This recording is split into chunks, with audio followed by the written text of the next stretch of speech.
is Lagos, the capital city of the Federal Republic of Nigeria.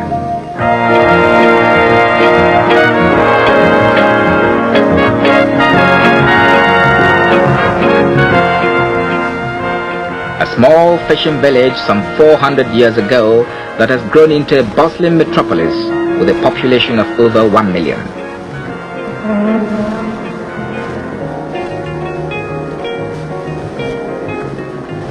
Lagos, the cosmopolitan city that plays the dual role of the capital of the entire Republic of Nigeria and the capital of the Lagos state. Lagos, the hub of economic activities of the Federation of Nigeria and the gateway to her economy.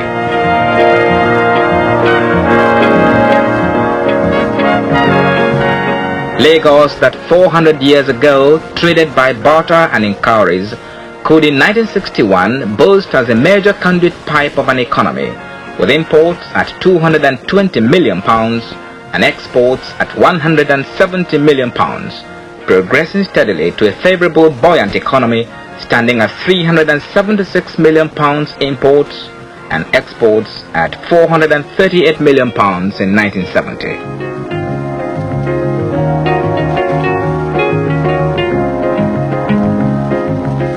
Lagos, the center of political activities that has seen Nigeria through the turbulence of the colonial era to the attainment of nationhood.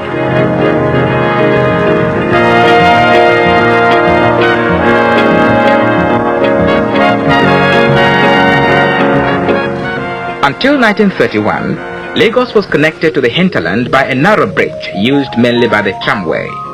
Then life was quiet and peaceful. But with economic and political development came the hustle and bustle of vehicles, the visible signs of progress. In 1930, the average number of vehicles per hour on the tramway was barely 220.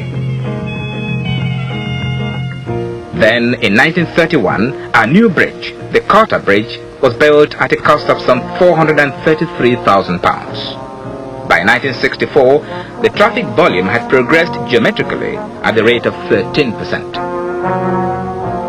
During the peak period, not less than a total of 4,250 bicycles and 2,600 motor vehicles traversed the Carter Bridge in one direction in 1 hour.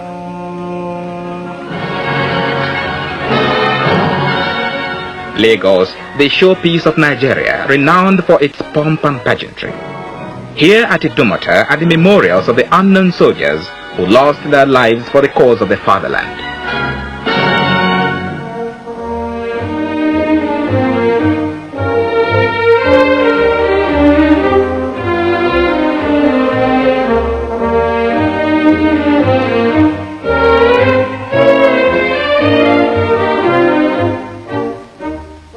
For the first time ever in the history of the Commonwealth, the Prime Minister's Conference was held outside Britain, here in Lagos. From Canada, Australia, New Zealand, India, Ceylon, Ghana, Sierra Leone, Gambia, Britain, Zambia, Uganda, Kenya, Tanzania, Malawi, they came.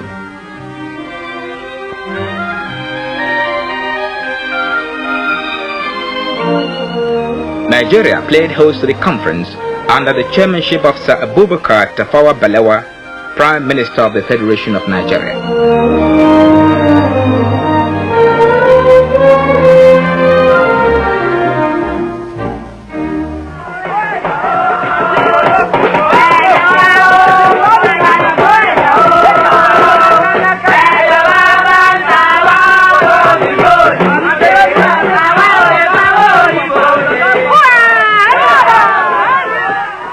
Lagos, famous for its traditional displays. The Adamorisha play, staged by the people of Lagos to commemorate the death of an Oba or important chief or personality. The Oba of Lagos, Adeyinka Oyeko II, himself joins in the Adamorisha play. But this is not the story of the people of Lagos and their traditions. Rather, this is a story of the gigantic efforts made by the government of Nigeria and the people to make life more tolerable by providing facilities so essential to the well-being of the 1 million people living in this metropolis. The Carter Bridge, which is the only link connecting the island of Lagos with the hinterland, could no longer cope with the heavy volume of traffic and has become a bottleneck, a big drag on the economic and social life of Lagos.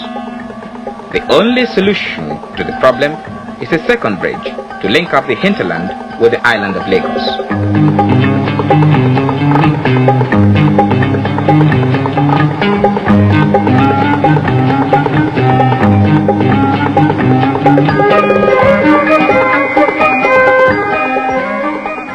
Happily, the federal government took action.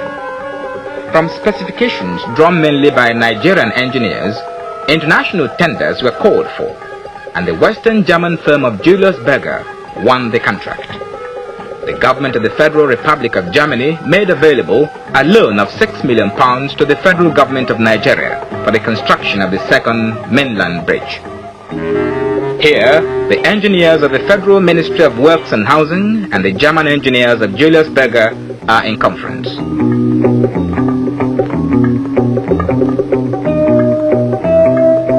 For the construction of the second mainland bridge, it became necessary to displace people whose houses are affected by the approaches to the bridge. Here, the Lagos Executive Development Board, commonly called the LEDB, comes in for the assessment and payment of compensation and the resettlement of the evacuees as agent of the federal government.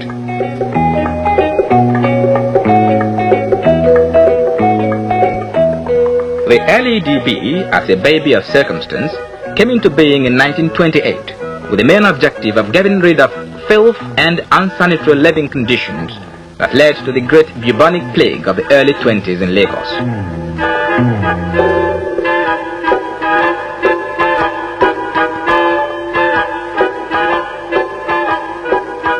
The board is at present engaged in the preparation of a master plan aimed at predetermining land use in the whole of Lagos for the proper distribution of population, which is estimated at 4 million by 1985. Nigerian engineers and architects employed by the board have this well in hand.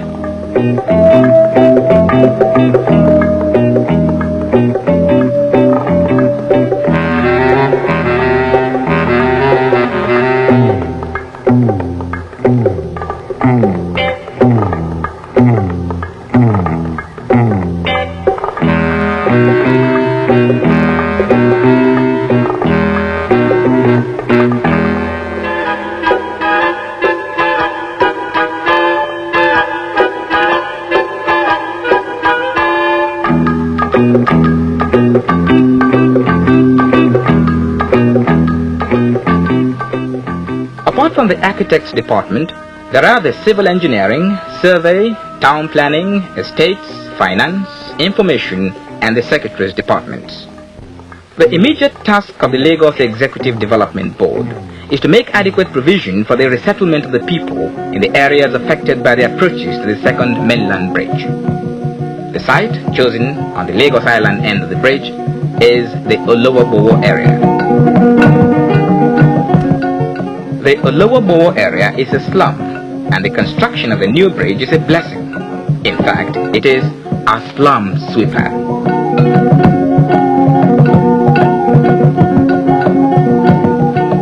Like any slum anywhere in the world, Olowogbowo has its fascination to the inhabitants of this part of Lagos. They have learned over the years to live together, share their joys and sorrows together, and have enjoyed a communal life.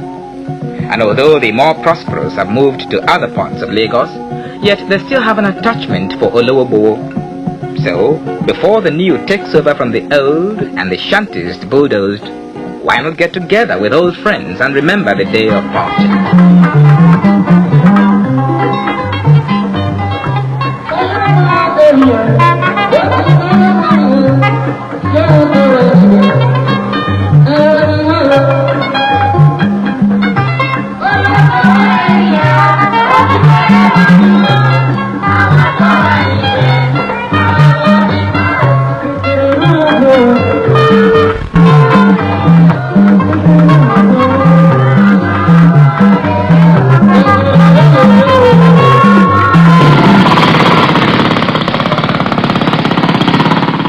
Work on the construction of the new bridge started in earnest on January 4, 1966, when the first pile was driven at Ijara end of the bridge. The superstructure will be pre-stressed concrete and the whole bridge founded on piles. Piles of 3 feet diameter are to be driven in the lagoon 170 feet below water level. The piles for the approaches at the Jora and Lagos Island end of the bridge have maximum diameter of 16 inches and driven to about 100 feet into the ground.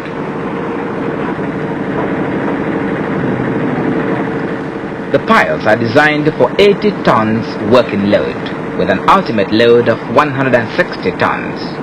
This of course means that there is a safety factor of 2 times the working load.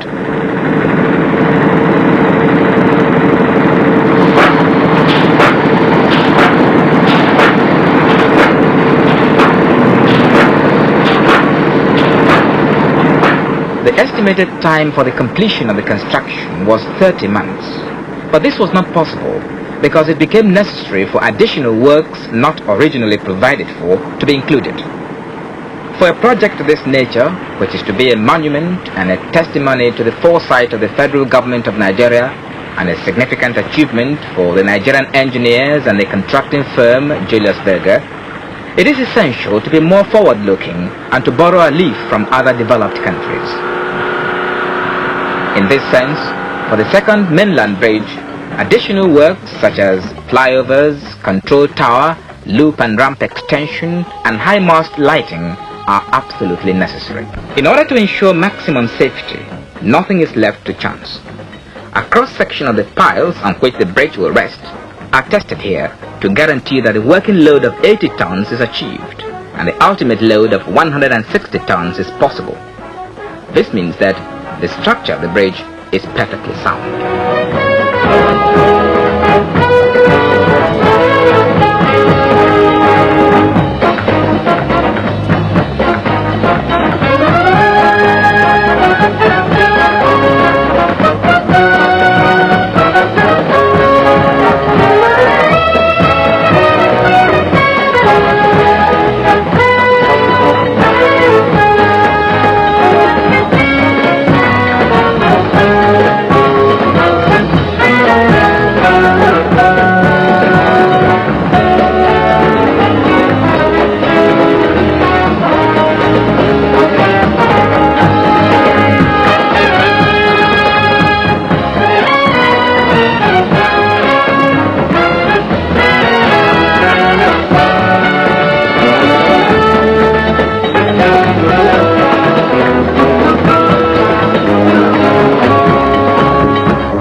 The second mainland bridge is the biggest bridge construction work in Lagos since the Carter Bridge was built 40 years ago.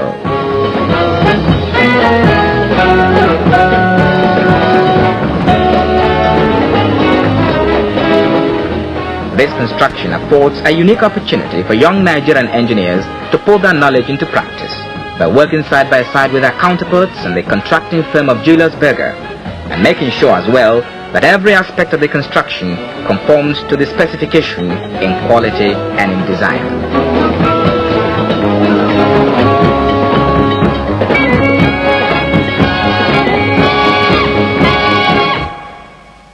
The Alaka village at Surulere was acquired by the Lagos Executive Development Board for the resettlement of the displaced persons at the Olowogbowo end of the bridge on Lagos Island. The LEDB, being an agent of the federal government, has the power to acquire land in Lagos compulsorily.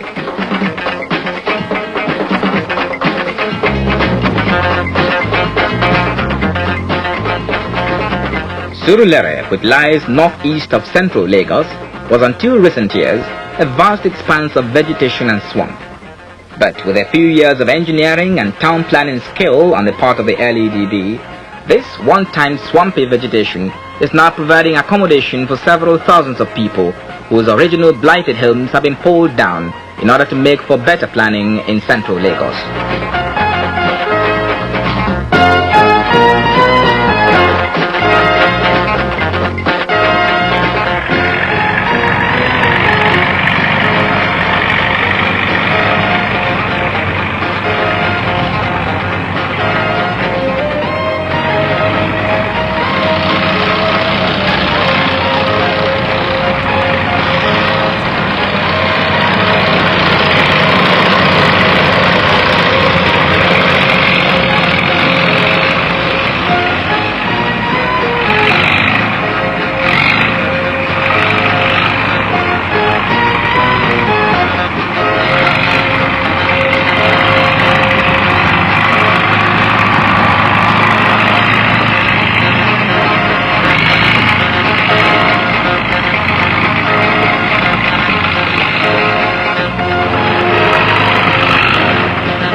After clearing the bush, the first consideration of the LADB is to provide proper roads, drains, sidewalks, water sewage, pipe-borne water, electricity, recreation grounds, open spaces and other amenities conducive to life in a modern layout.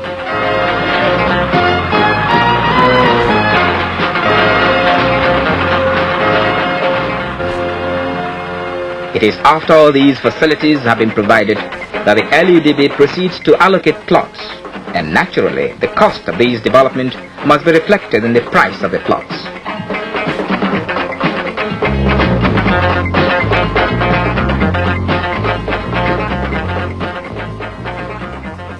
The Lagos Executive Development Board certainly knows how to take care of its public relations. Here, the Chief Executive Officer of the LADB, Mr. S.O. Fadaunsi, together with his top officers and some members of the board, explains to the residents of the Olowogbowo area why they must move to a new settlement in order to make room for the second mainland bridge.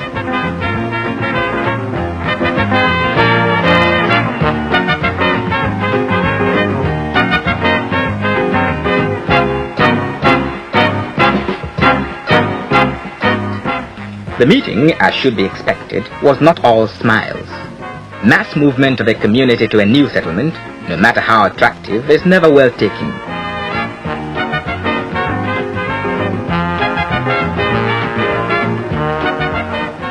The Olowogbowo residents want firm assurance for payment of compensation for their property, which, as far as they are concerned, could never be a slum. At the same time, they demand assurance for better and modern amenities in the new settlement. But the federal government, through the LADB, has made adequate provision for the acquisition of land and payment of compensation to the people affected.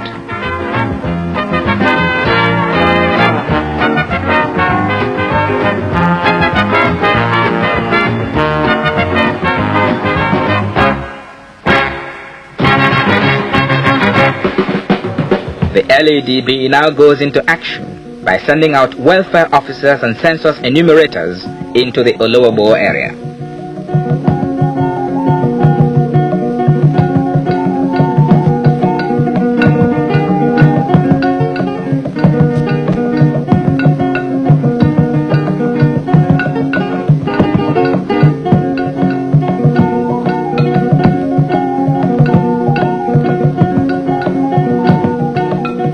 The welfare officers explained to the residents of Olowogbowo the advantages of moving to the new settlement at Surulere. Better cooking facilities, better sanitation, better accommodation, and healthier surroundings. When the census was first taken in 1964, the number of people to be resettled was 9,000. In 1966, the figure had reached 12,000. This phenomenal rate of increase within a period of 2 years affords excellent data for the projection of the population of Lagos Island. Valuation of the shanties in Olowogbowo is undertaken carefully by the staff of the LADB in order to compute the amount of compensation to be paid to the landlords. The Secretary's Department of the LADB processes the claims of the various landlords and ensures that compensation is paid to the rightful claimants.